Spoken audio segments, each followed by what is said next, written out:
धसनी आणि त्याच्या पत्नीनं प्राजक्ता धस यांनी तिथं सकाळी 9:30 वाजता तिथील एक युवक, आदिवासी युवक संजय उर्फ बुट्टा गायकवाड याची भर दिवसा यांनी दोघांनी हत्या घडून आणलेली आहे। सुरेश धसचा त्याच्यामध्ये सहभाग स्पष्ट दिसत होता। त्याच्यामध्ये जी काही सर्कमस्टन्शियल जी काही घटना घडली होती त्यामध्ये आम्ही व्यवस्थितपणे अर्ज दिला होता। तो अर्ज त्यावेळेस पोलीस महासंचालक यांच्याकडे दिला। तो खाली नंतर आयजी मार्फत परत एसपी कडून मग खाली तपास अधिकाऱ्याकडे आला। कागदोपत्री घोडे नाचून सुरेश धसला कुठलंही त्याच्यामध्ये पीसी घेण्यात आली नाही। संतोष देशमुखांच्या मारेकऱ्यांना जशी शिक्षा झाली पाहिजे तशी बुट्टा गायकवाडच्या मारेकरी जो आहे सुरेश धस त्याला सुद्धा शिक्षा झाली पाहिजे। जे काही त्याच्यामधले हत्यारं होते ते सुरेश धसच्या शेतामधून जप्त केलेत। जिथं धस दादा यांचा पुतळा आहे त्याच वाटणीमधून तिथून हत्यारं जप्त केले। बीड जिल्ह्याची प्रचंड बदनामी होती। मला वाटतं परळीपेक्षा 100 पट दादागिरी आमच्या आष्टी मतदारसंघात आहे। आम्ही 20 वर्षांमध्ये कसे दिवस काढतो आमच्या जीवाला माहिती आहे। महाराष्ट्रामध्ये राजकारण तापल्याचं आपल्याला पाहायला मिळतं आणि त्यामागचं कारण होतं मस्साजोगचे सरपंच संतोष देशमुख यांची क्रूरपणे झालेली हत्या। अर्थातच या घटनेचे जे पडसाद आहेत ते आपल्याला महाराष्ट्राच्या विधानसभेमध्ये सुद्धा पाहायला मिळाले। वेगवेगळ्या नेत्यांनी हा जो विषय आहे तो पुढे आणला, त्यावरती सातत्यानं भाष्य केलं आणि त्यानंतर विविध घडामोडी घडलेल्या आहेत महाराष्ट्रामध्ये। आणि आता आपण जर पाहिलं तर या घटनेचे कुठेतरी संबंध वाल्मिक कराड आणि त्यांच्यामार्फत धनंजय मुंडे यांच्यापर्यंत जोडण्याचा प्रयत्न केला जातो किंवा तशा पद्धतीच्या चर्चा सातत्यानं आपल्याला माध्यमामध्ये पाहायला मिळतात। तशा पद्धतीचे अनेक नेते भाष्य करतात। तर हे जे प्रकरण होतं ते लावून धरलेलं होतं। अर्थातच अनेक नेत्यांनी लावून धरलेलं होतं। मात्र सुरेश धस भाजपचे आष्टीचे आमदार आहेत, त्यांनी या प्रकरणाचा सातत्यानं पाठपुरावा केलेला होता आणि आपल्याला पाहता येईल की कुठंतरी आता त्यांचा जो काही पाठपुरावा आहे त्याला यश मिळालेलं आहे आणि काल वाल्मिक कराड यांना अटक झालेली आहे। अर्थातच ही अटक होती ती पवनचक्कीच्या जे कंपन्या आहेत त्यामध्ये खंडणी मागितल्यासाठी होती आणि त्यानंतर संतोष देशमुख यांच्या प्रकरणाशी त्यांचा संबंध आहे का नाही या सगळ्या गोष्टी स्पष्ट येणार आहेत। माझ्यासोबत आहेत भाऊसाहेब लटपटे, राष्ट्रवादी काँग्रेस अजित पवार गटाचे नेते आष्टीतील, आणि त्यांच्याकडून सुरेश धस यांच्याविषयी काही महत्त्वाच्या गोष्टी आहेत असं ते म्हणतात। त्यांच्याकडून सगळ्या गोष्टी आपल्याला जाणून घ्यायच्या। सुरुवातीला आपण त्यांचं स्वागत करूया। नमस्कार सर। नमस्कार। तुम्ही जे काही हे प्रकरण आपण पाहतोय संतोष हत्या प्रकरणामुळं बीडचा बिहार झाला आहे अशा पद्धतीची चर्चा महाराष्ट्रामध्ये होते। मात्र ज्या सुरेश धस यांनी हे प्रकरण लावून धरलेलं आहे त्यांच्याबाबत तुमच्याकडे काहीतरी माहिती आहे असं आम्हाला कळलेलं आहे। नेमकं काय माहिती आहे तुमच्याकडं?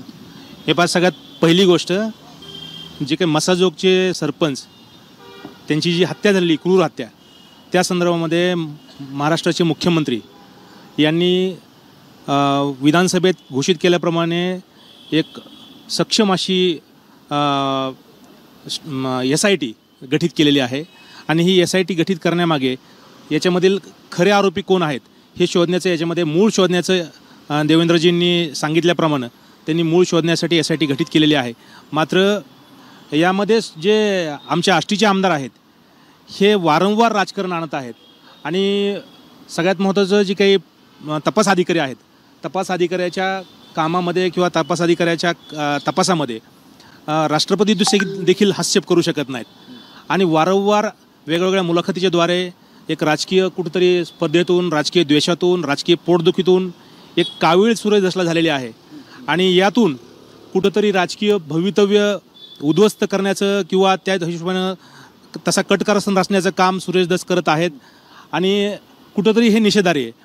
गेल्या 21-22 दिवस झालं संतोष देशमुख यांची हत्या झाली आहे, त्यामध्ये रात्रंदिवस सुरेश धस राजकारण करत आहेत आणि माझं स्पष्ट मत आहे याच्यामध्ये जे धनंजय देशमुख साहेब आहेत यांनी याच्यामध्ये लक्ष घातलं पाहिजे आणि कुठंतरी संतोष देशमुख यांना न्याय मिळण्यासाठी आपलं कुटुंब यांनी लक्ष घातलं तर ठीक आहे।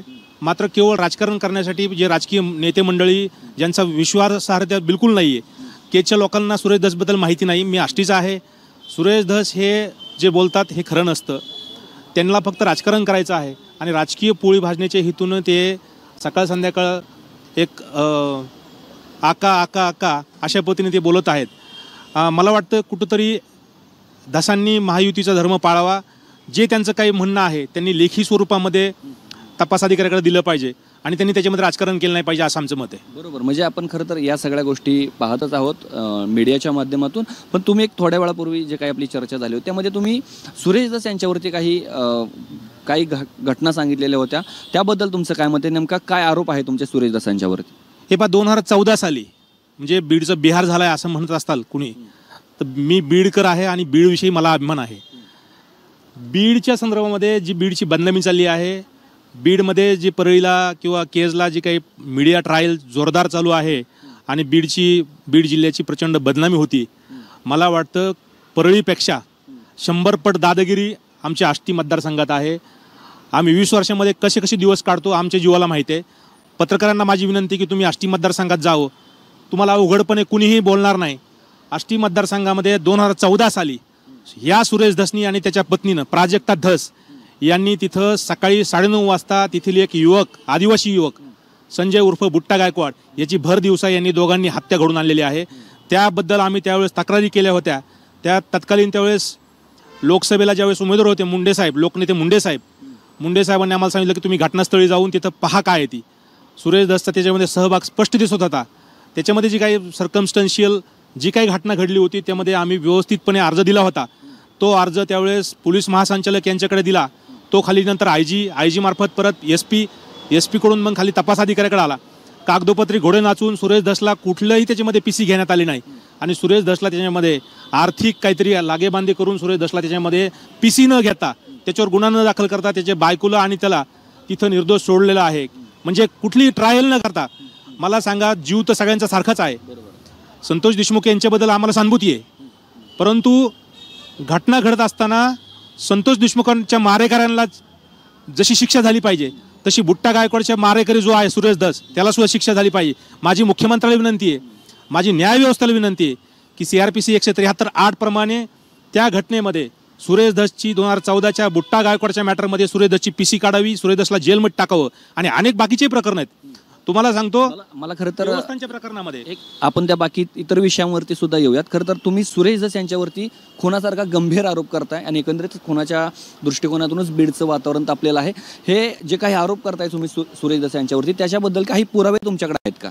हे पहा, सगळ्यात महत्त्वाचं त्याच्यामध्ये जे काही आरोपी अटक केलेले होते त्या घटनेमध्ये 2014ची घटना होती.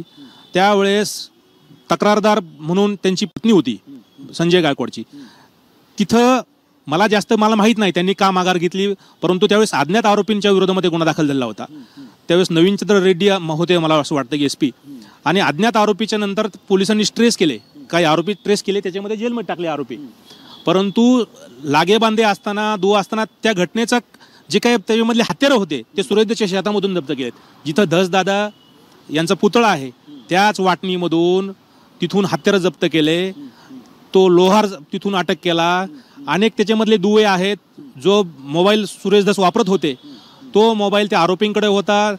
SMS वगैरे केलेले होते. सगळे पूर्ण पुरावे होते. परंतु त्यावेळेस दुर्दैवानं मुंडे साहेबांचा मृत्यू झाल्यामुळे सुरेश धस त्याच्यामध्ये वाचला गेला. आमच्यावर प्रचंड दबाव आला. आष्टी म्हणजे बीड जिल्हा बिहार झालाय की नाही याच्याबद्दल तुम्ही पत्रकार 100% तो विषय चघळून काढा. आमचं काही म्हणणं आहे, कारण बदनामी करणाराच बीड जिल्ह्यातल्या मातीतला आहे. आणि जो माणूस स्वतःच्या मातीची बदनामी करतो, स्वराज्याची बदनामी करतो. छत्रपती शिवरायांनी आपल्याला एक संस्कार दिले आहेत, स्वराज्याशी इमान राखणं. परंतु खंडोजी खोपडेची वृत्ती आणि त्यातून सुरेश धस हे बीड जिल्ह्याची बदनामी करत आहेत. तुम्ही त्या जे काही नराधम आहेत त्याच्याबद्दल तुम्ही 100% बोला. वाल्मिक करारांचा या प्रकरणाशी काही संबंध नसताना मी खरं तर मी माफ करा, मला त्या विषयाकडे यायचंच आहे खरंच. परंतु हा जो विषय तुम्ही मांडताय, कारण आपल्याला म्हणजे ज्या आपल्या प्रेक्षकांकडे सगळ्या गोष्टी व्यवस्थित जाणं महत्त्वाचं आहे. हे जे प्रकरण तुम्ही आता आपल्या कॅमेऱ्यासमोर सांगितलेलं आहे त्याचा पाठपुरावा तुम्ही केलेला होता का? पोलिसांपर्यंत तुम्ही पोहोचला का? आणि त्यावेळी पोलिसांची रिॲक्शन काय होती आणि ते कुणी प्रकरण दाबलं? हे सगळ्यांना माहिती आहे. आष्टी मतदारसंघातल्या लोकांना, आम्ही आष्टी मतदारसंघात साधारण 4.5-5 लाख लोकसंख्या आहे. किमान आष्टी तालुक्यातल्या लोकांना माहिती आहे. मी जर त्यावेळेस पाठपुरावा केला असता तर माझी आतापर्यंत हत्या घडली असती. मुंडे साहेब जीवन नव्हते. मुंडे साहेबांच्या मृत्यूनंतर कुठंतरी आम्ही एकटे पडलो आणि त्याच्यानंतर 2 वर्ष तर रडत होतो आम्ही नेहमी. तत्कालीन आम्ही त्यावेळेस एक तक्रार द्यायची म्हणून आम्ही तक्रार देऊन ठेवली होती. परंतु कागदोपत्री घोडे नाचून सुरेश धसला त्यातून अलगद बाहेर काढलं. त्या तक्रारीचा काही तुमच्याकडं काही प्रूफ आहे का पोलिसांकडे? त्यावेळेस जी काही माझ्याकडे मी तक्रार केली होती त्याचं रिसिव्ड आहे. परंतु त्याच्यामध्ये जे काही अहवाल आहे तो अहवाल पोलीस महासंचालक साहेबाकडे असेल. तो अहवाल आपण प्राप्त करून घ्यावा. आणि त्याच्यामध्ये मी देवाभाऊंना विनंती करेल, या महाराष्ट्राचे मुख्यमंत्री, ते प्रकरण जर आपण रिओपन केलं त्यावेळेसचे आपण जर पुरावे त्याच्यामध्ये सर्कमस्टन्शियल एव्हिडन्स जर आपण काढलं तर सुरेश धस आणि त्यांच्या पत्नीला आपल्याला जेलमध्ये टाकावं लागेल. बाकीचेही घोटाळे भरपूर आहेत. जो स्वतः म्हणजे गुन्हेगारीमध्ये आहे. काल मुलाखतीमध्ये धस काय बोलले? धस असा बोलला की माझ्यावर चॅप्टरसुद्धा नाही. किती गुन्हे दाखवू तुम्हाला आत्ता सांगू का मी? फक्त हल्ले करायचे लोकांवर आणि नंतर दाबण्यासाठी सुरेश धस स्वतः येतो. विधानसभा निवडणुकीच्या मतदानाच्या दिवशी आष्टी शहरामध्ये एका मुस्लिम तिथे युवकावर हल्ला केला, त्याला जखमी केलं आणि ते दाबण्यासाठी तिथं ती तक्रार दाखल करा म्हणून त्यावेळेस राष्ट्रवादीचे उमेदवार तिथं आले होते. महबूब शेख, भीमराव धोंडे त्यावेळेस तिथं पोलीस स्टेशनला आले होते. परंतु ते प्रकरण दाबण्यासाठी सुरेश धस स्वतः तिथं आला. ते पुरावे सुद्धा उपलब्ध असतील, म्हणजे क्राईम दाखल न करण्यासाठी सुद्धा सुरेश धसचा दबाव असतो. आष्टी मतदारसंघामध्ये किती दहशत आहे. पत्रकारांनी स्टिंग ऑपरेशन करावं आणि पाहावं. जर बिहार झाला असेल तर तो आष्टीचा बिहार झालेला आहे, परळीचा किंवा केजचा झालेला नाही.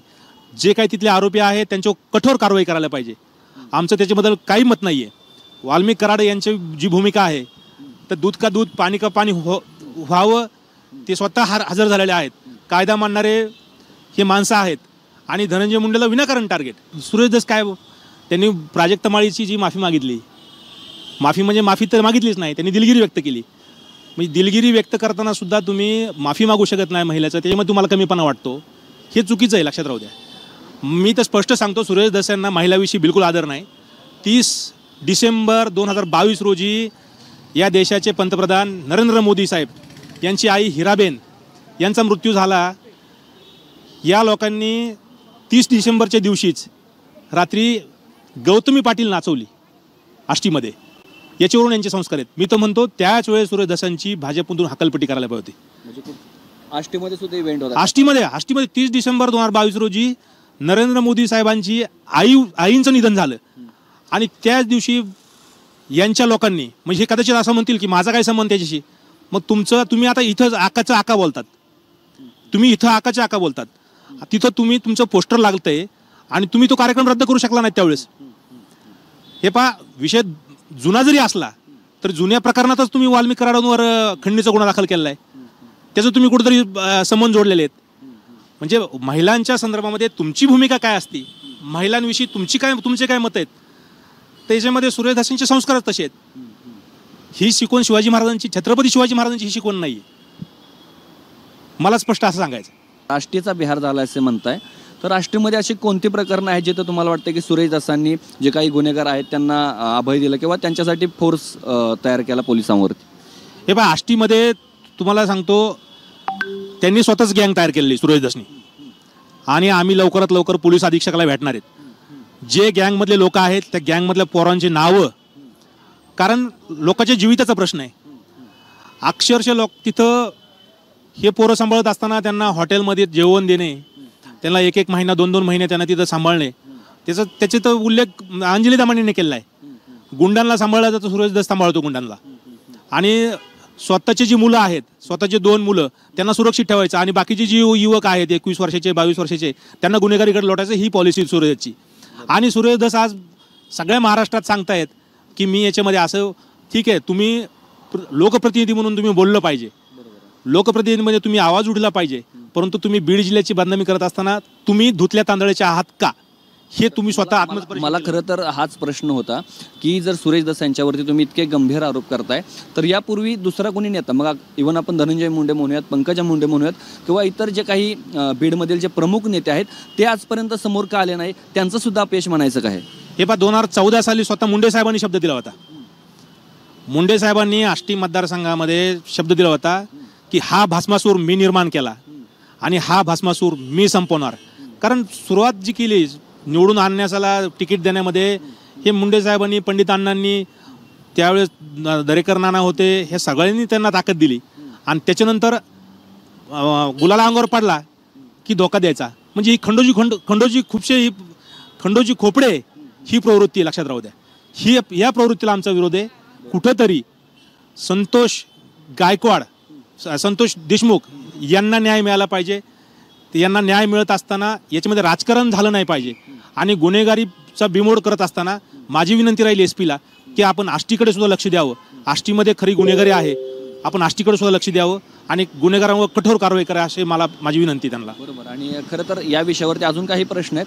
मला खरं तर तुम्ही आता हे धनंजय मुंडेंचे कार्यकर्ते आहात, म्हणजे आष्टीतील आहात, म्हणजे धनंजय मुंडेंशी तुमचा थेट संपर्क आहे असं कुठेतरी म्हणायला जागा आहे आपल्याला. तर तुम्ही धनंजय मुंडेंकडून या सगळ्या गोष्टींचा फॉलोअप घेतला याची काळजी घेणार आहात का पुढे येणाऱ्या काळात? हे बघा, आता या प्रकरणामध्ये मी स्वतः याच्यामध्ये आवाज उठवतोय. धनंजय मुंडे साहेबांची माझी अजून चर्चा झालेली नाही आहे, परंतु भविष्यामध्ये मी निश्चितपणे महाराष्ट्राचे मुख्यमंत्री देवेंद्रजी फडणवीस साहेब, उपमुख्यमंत्री अजितदादा पवार, तसेच एकनाथजी शिंदे साहेब आणि धनंजय मुंडे साहेब यांना मी विनंती करेल आणि कुठल्याही परिस्थितीमध्ये ही गुन्हेगारी संपवली पाहिजे. आष्टीतली संतोष देशमुख यांना न्याय मिळाला पाहिजे. याच्यामधील खरे आरोपी शोधून काढले पाहिजेत. हे आरोपी याच्यामध्ये निश्चितपणे दूध का दूध पाणी का पाणी होण्यासाठी स्वतः वाल्मिक कराड तिथं हजर झालेत.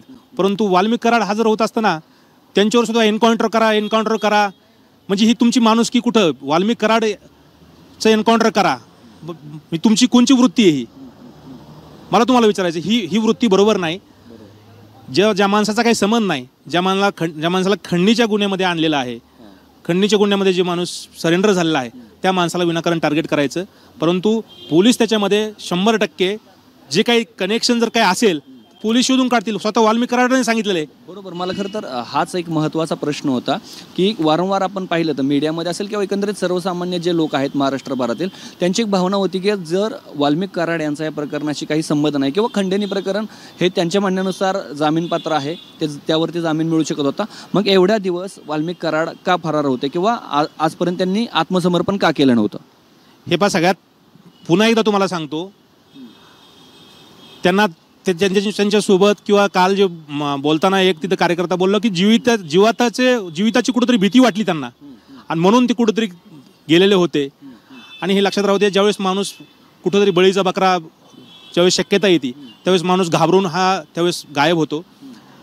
ज्यावेळेस कटकारस्थान रचलं जातं, ज्यावेळेस चोहूकून राजकीय बळी होण्याचा प्रयत्न होतो, त्यावेळेस कुठेतरी माणूस शेवटी पळल्याशिवाय माणसाला पर्याय नसतो. परंतु त्यांनी शेवटी कायद्याचा आदर राखला. वाल्मिक कराड हे पोलिसांना हजर झाले, पोलीस त्याच्यामध्ये तपास करतील. SIT एक सक्षम SIT गठीत केलेले आहे. विरोधकांनी कमीत कमी आता ते SITचा मान सन्मान ठेवावा. आणि बघा ना तुम्ही, जितेंद्र आव्हाड तर प्युअर राजकारण करतो याच्यामध्ये. आणि जितेंद्र आव्हाड यांची काय लायकी आहे तुम्हाला सांगा? जितेंद्र आव्हाड म्हणतो